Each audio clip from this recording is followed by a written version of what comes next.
Hello everyone.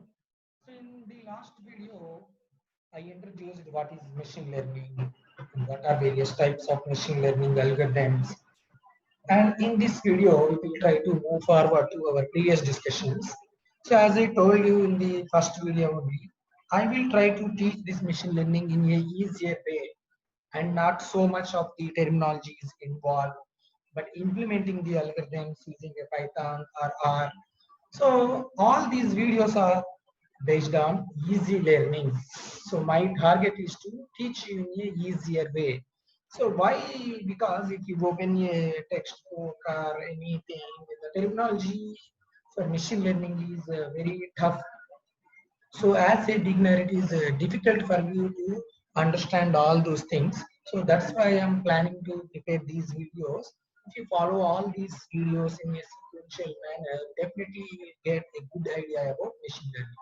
So in yesterday's video, we discussed supervised learning. There are two types of, we can divide the supervised learning into two types. Once again, classification and regression, and unsupervised learning. What is unsupervised learning? Here we are having no labels. I explained with one feed a fruit identification example. Of course, not a problem.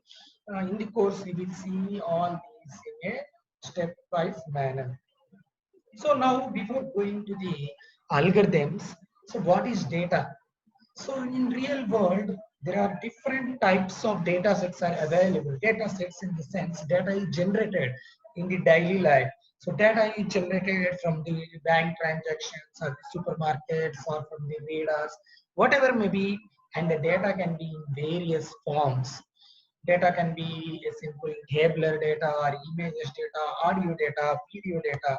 So if you consider a simple data, for example, a tabular data, so each table heading has each table heading is called as an attribute. For example, this is a transactional data, so TID, refund yes or no, marital status, single or married, what is the person's taxable income, and his sheets are not. For example, you consider this as a bank data like this. So whether the person cheats or not based on all these information. So here all these headings are called as attributes, or you can also call them as a variable or a feature. In machine learning terminology, these headings, you consider this refund or marital status, taxable income, or these table headings are called as attributes or features or variables. So in this table, we are having 5 features with 10 samples. So each row is called as a sample or a row. So 10 samples of 5 attributes data is this data set. Okay. So here, what is an attribute? It is a property or characteristics of an object. This whole can be called as an object. So each of these attribute is nothing but a property of an object. Okay. So a collection of attributes describes an object. What is a collection of objects? For example, these 5 attributes form an object. So object in the sense these 5 attributes with each 10 rows belongs to one particular data set. That is the meaning. Okay, no need to go through this deep terminology. We will see the examples. But you need to remember, see, I will try to give you as a minimum as you needed to understand the practical things. Okay, so types of attributes. So there are different types of attributes as I shown you in the previous table. Is the table heading or attributes. You need to remember that.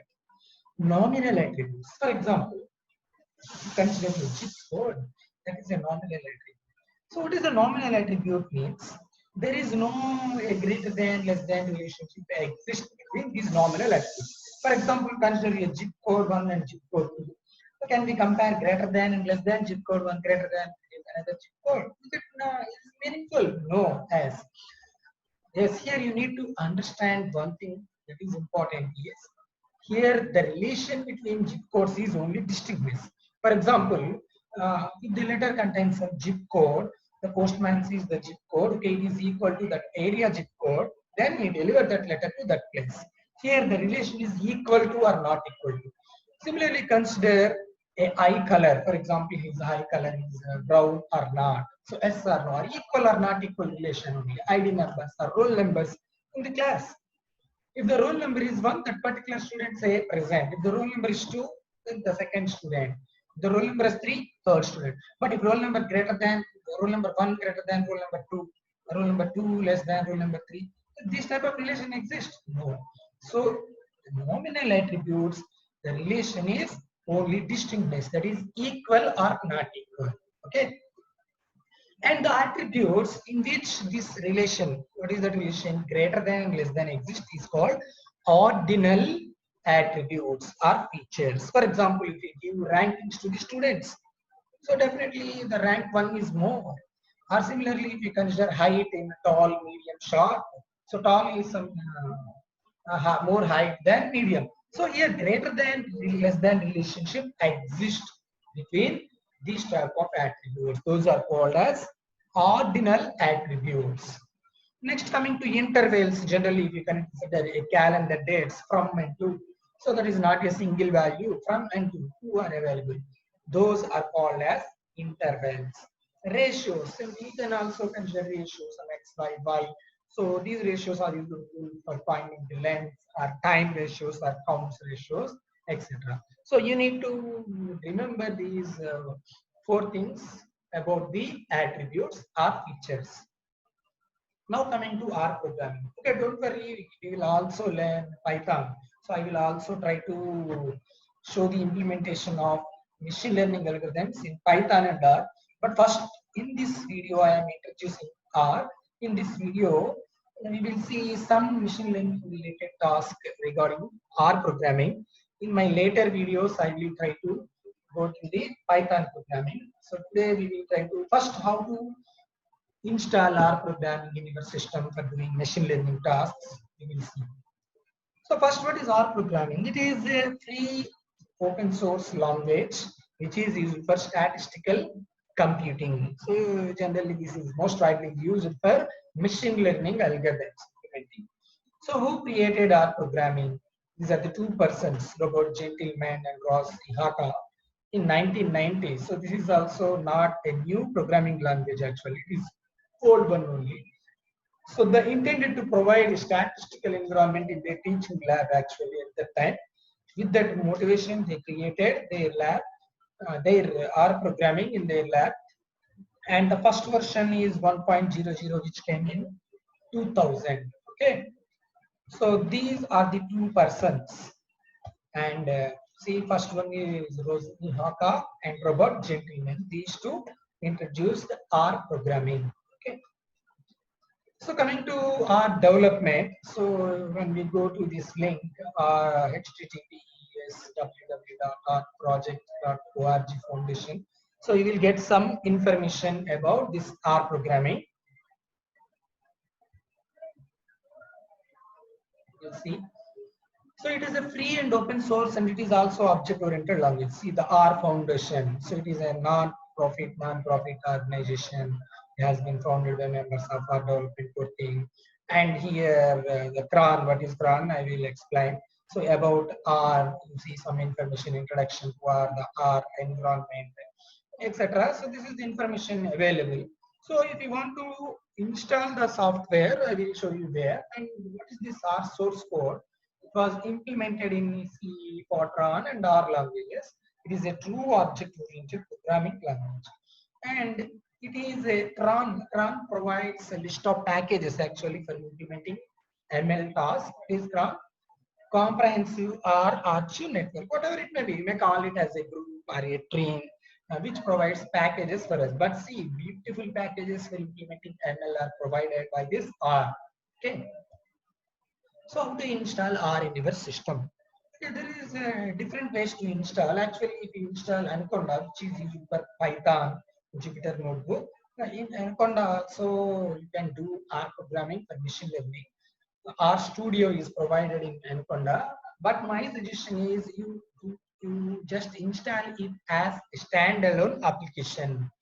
Then there are no conflicts. If you install through Anaconda, there may be a chance of the conflicts. So how to install R? First you need to go to our website. See, it is very simple, cron.rproject.org. If you click it, See, this page is opened. So here, based on your operating system, Linux or Macintosh or Windows, see, I'm using Windows, just click on Windows and here install R for the first time. And here download R for Windows. If you click it, the file is downloaded in your system. Okay, so it's very less size, 83.6 MB. It is the latest version R 4.0.2.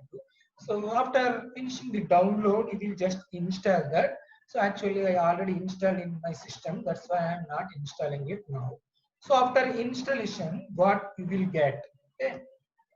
So later you need to install RStudio also. You will see that later. See, after installing R, you will get this type of window.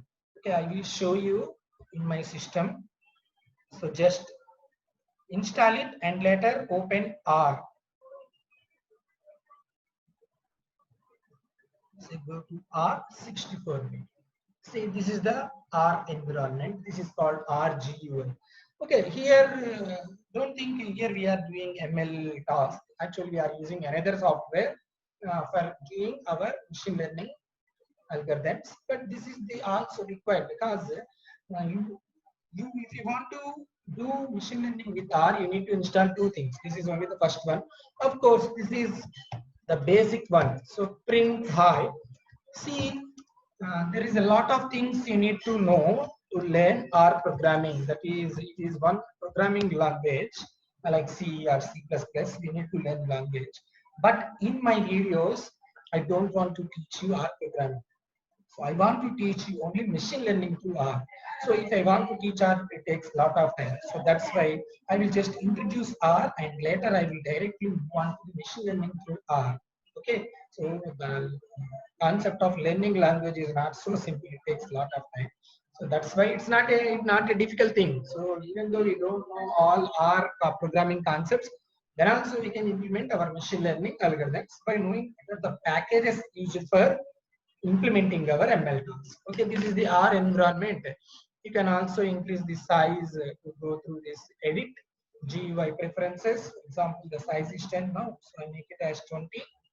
So just see, now the size is increased. Okay, so print hi. So this is same as the Python style. Okay, hi ML, same as the Python style. So you can also use help actually for learning or for learning the new packages. You can also use help. See how to get the help of a print function, for example, question mark and print. So if you type this one, see question mark print, see automatically it opens in the browser. What is the purpose of print? What is the syntax of it, etc. All the information is shown. So here help is used question mark and the function name, whatever the function or the topic name, just you will give the topic name. It will give the whole information. Okay, this is called RGUI. Next, after installation of R, we need to install RStudio also. RStudio provides various packages and installation also very easy for machine learning algorithms. How to install RStudio? So simply here also rstudio.com and downloads. You go to this RStudio downloads and download RStudio.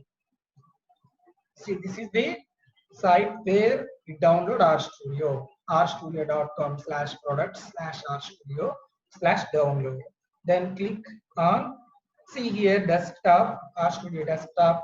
RStudio desktop is not a free version, similarly server. Okay, don't need to see all these things. We need to download RStudio desktop.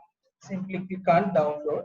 Of course, it is free, but only the integrated tools for R are available. That is enough for us for doing machine learning operations. So just click on download. See, download RStudio for Windows. You click it, it is downloading into your system. And after that, you will install this RStudio.